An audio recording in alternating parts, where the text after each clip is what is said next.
국내에 거주하고 있는 외국인 숫자는 현재 213만 명입니다. 우리나라 인구의 약 4%가량인데요. 이에 따라 이주민 사역에 대한 한국 교회의 관심도 커지고 있습니다.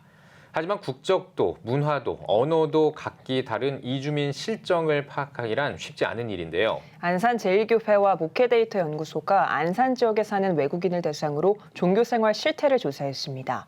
이번 조사가 국내 이주민 사역의 방향을 알아보는 척도가 될 것으로 기대했는데요. 이현지 기자입니다.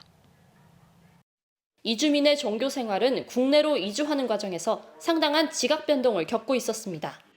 이주 전부터 종교가 없었다고 답한 비율은 52.6%, 이주한 후부터 현재 종교가 없다는 응답은 66.2%입니다.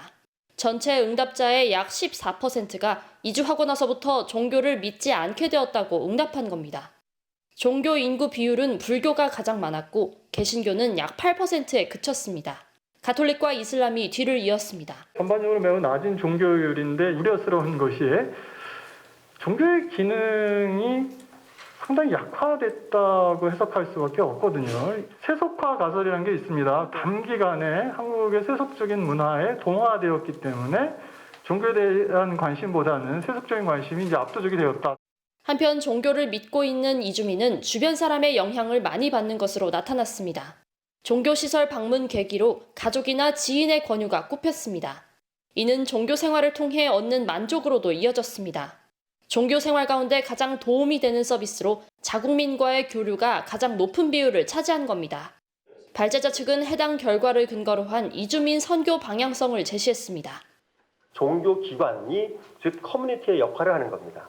이주민들에게는 어느 나라에서나 이 종교가 커뮤니티 역할을 하는 것이 굉장히 중요한데 지금 이번 조사에서도 보면 한국에서도 그러한 현상이 드러나고 있습니다.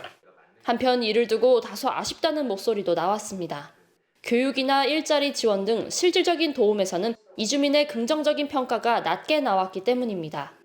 실제로 이주민에게 실질적인 도움을 주는 종교가 무엇이라고 느끼냐는 질문에는 상당수 이주민이 모르겠다 혹은 무응답으로 일축했습니다. 다문화 전문가들은 이를 두고 이주민 사역이 관념적 차원에서 머무르는 것이 아니라 보다 구체적인 차원으로 확대되어야 함을 보여주는 지점이라고 평가했습니다. 매우 뼈아프지만 한국의 종교 관련된 제도나 종교 어떤 시설들이 이분들이 갖고 있는 종교적인 욕망을 충족시켜줄 만한 기능을 살짝 못하고 있을 수도 있겠다라는 생각이 들었습니다. 이번 조사는 안산시에 거주하는 10개 국가 이주민 455명을 대상으로 진행했으며 응답 비율에는 국내 전체 이주민의 출신 국가 비율에 달하는 가중치를 더했습니다. CTS 뉴스 이현지입니다.